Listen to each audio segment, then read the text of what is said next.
My name is Morna Annandale, and I am a curator at Aberdeen Art Gallery and Museums.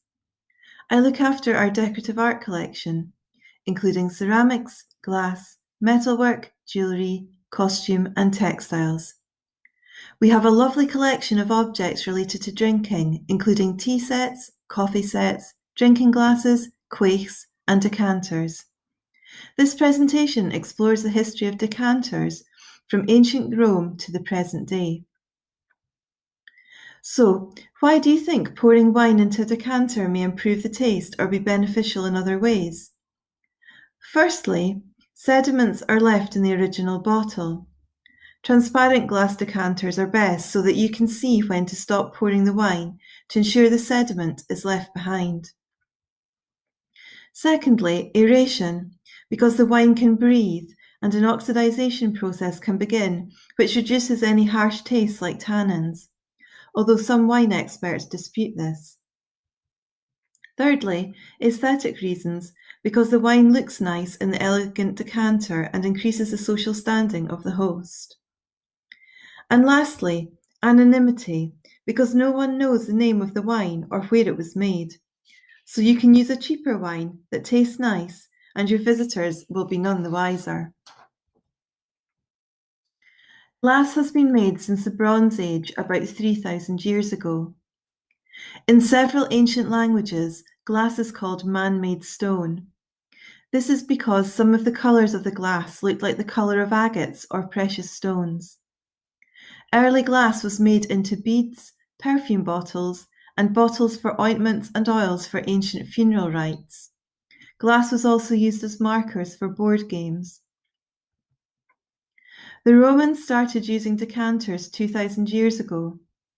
They kept wine in large two-handled amphora jars, which had a pointed triangle on the base which could be stuck into the earth to keep them upright.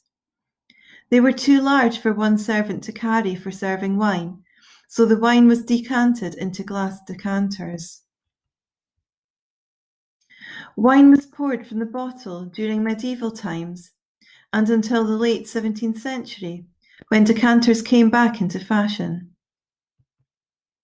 Decanters are usually a similar size because they are designed to hold the volume of one standard bottle of wine, which measures 3/4 of a litre.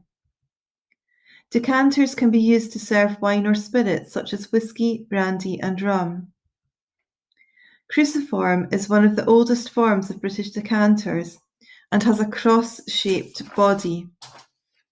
This late 17th century cruciform decanter is made of plain clear glass and has a sturdy design. Cruciform decanters may have been used to store sparkling wines and cider. They were therefore made of thick glass and were corked instead of having stoppers. The neck ring or string ring allowed string to be attached to keep the cork in place if the liquid inside was sparkling. The cruciform shape provides a large surface area, making it easier to cool the alcohol when the decanter is immersed in ice. From the 18th century onwards, social and political changes meant that there was a market for luxury goods for wealthy families. Exquisite decanters were seen as a status symbol. Decanters were hand-blown, hand-engraved, and hand-cut, so each one was unique until about 1810 when they began to be made by machine.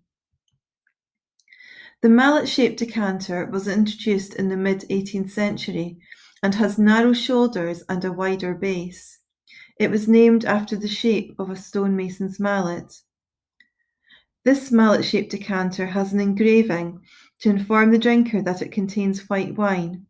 It is decorated with fruiting vines flanked by flowers. The Gothic spire stopper is facet cut. Stoppers started to be used in about the 1730s in Britain. The barrel-shaped decanter was first introduced towards the end of the 18th century. It can be identified by the barrel-shaped body, 3 neck rings, and a pronounced lip. Barrel-shaped decanters can be gripped securely using the 3 plain neck rings when pouring wine. This decanter was made by La Granja de San Ildefonso, a Spanish royal glassmaker founded in 1728 in northwest Madrid. The clear glass was blown into a fluted mould and was decorated with enamel red fruiting vines. Wine coasters or decanter stands became a regular part of wine serving from about 1760. This coincided with a change in the storage and bottling of wines. Most wine, including port, was decanted. From the shape and size of most Georgian wine coasters, including this example, it seems they were intended for decanters and not bottles.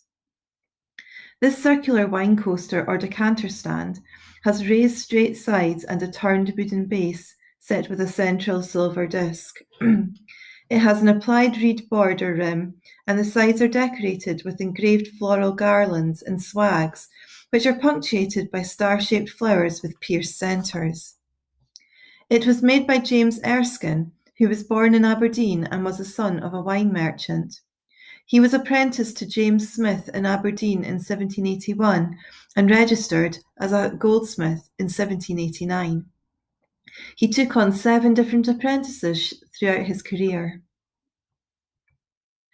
Silver labels were used during the 19th century to identify the liquid in each decanter. This Brandy decanter label was made by William Jamieson, who was born in Aberdeen and was the son of an advocate. He was a prolific goldsmith and successful businessman, setting up the firm which still trades today as Jamieson and Carey on Union Street in Aberdeen. This is an early piece of his work made in about 1810. This Brandy decanter label has a rectangular shape with cut corners and a double reeded border. This white wine decanter label made by George Booth in Aberdeen in about 1820 has a slightly convex rectangular shape with a reeded edge border. It has a belcher chain with links that are domed on the outside and flat on the inside. This decanter label, made by George Jamieson in Aberdeen in about 1850, has an escutcheon shape with an engraved vine leaf and grape design. Côte Rôtie is engraved on the front. Côte Rôtie is one of the oldest vineyards in France, established by the Romans. The wines of Côte Rôtie are often considered as the best Côte du Rhône. Amphora-shaped decanters were introduced in the 1860s.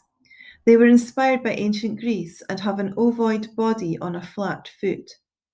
This decanter is made of thick glass to allow the deep diamond-cut design, and it has a ball stopper. There is a 16-point star engraved on the base. Sometimes stars were engraved on the base to disguise the pontil mark, which was created when the finished glass was snapped off the pontil rod used to hold it in the furnace. A decanter with a handle and pouring lip is called a claret jug. Not all decanters and claret jugs are made from glass. This claret jug was made of horn and was made by the Aberdeen horn and comb manufacturer S.R. Stewart and Company, established in 1825.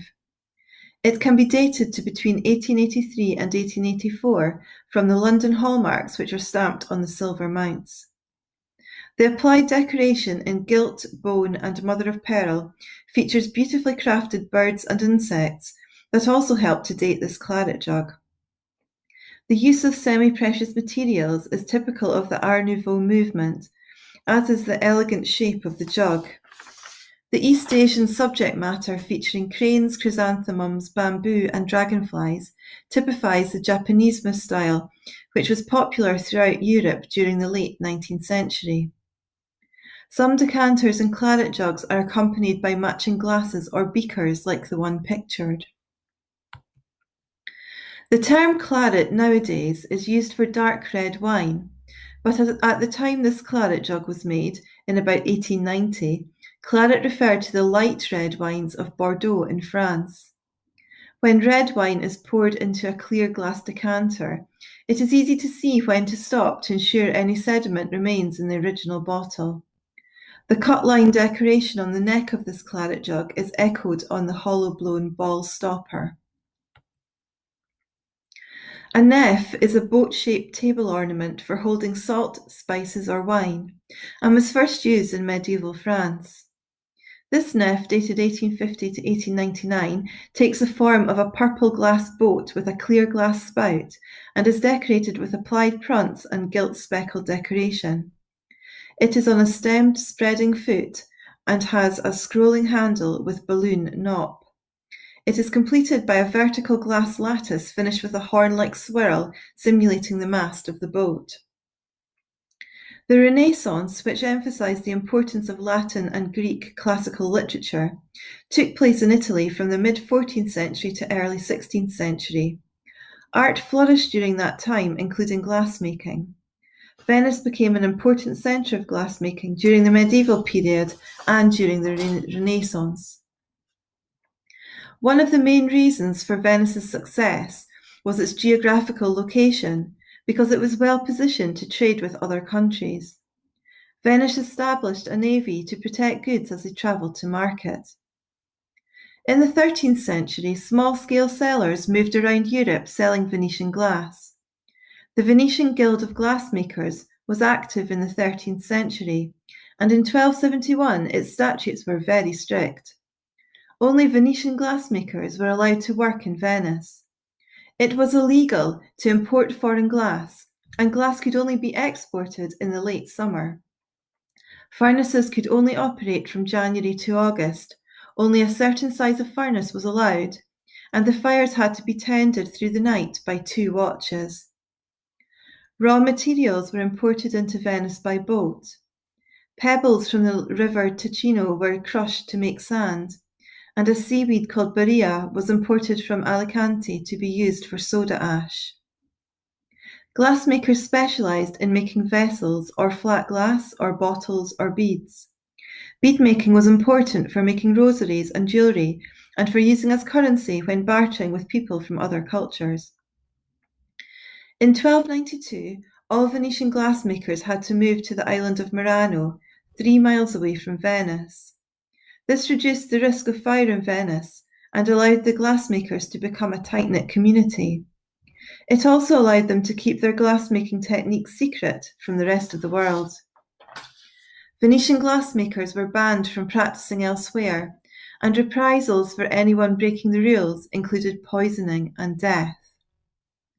By the mid-15th century, Murano glass was very sophisticated, and it was a centre of glassmaking in the whole world, making Venice very prosperous. Turkey blocked their trade routes in the eastern Mediterranean, so they traded more with the West.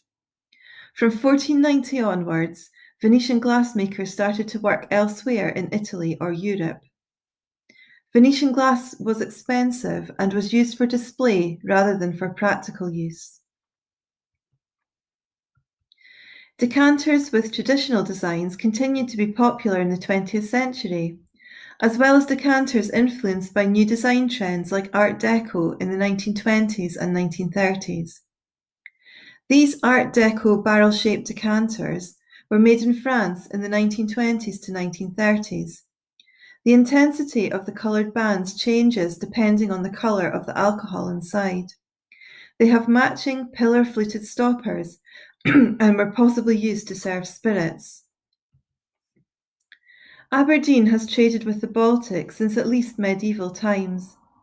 This green bottle was imported because there is a Russian stamp on the glass dated 1815. The green bottle was turned into a decanter about a century later because the silver ring and cork stopper is hallmarked Edinburgh 1904. The initials CM on the hallmark are thought to refer to a silversmith working in Aberdeen. Georgian glass made from 1714 to 1830 always had bubbles due to glassmaking techniques employed at that time. So the bubbles in the glass used to make this decanter should not be regarded as flaws because they prove the authenticity of the date of 1815 stamped on the bottle. The shapes of decanters have evolved over the centuries, and decanters are decorative as well as practical. Decanters are still popular today and make pouring a drink feel like an occasion.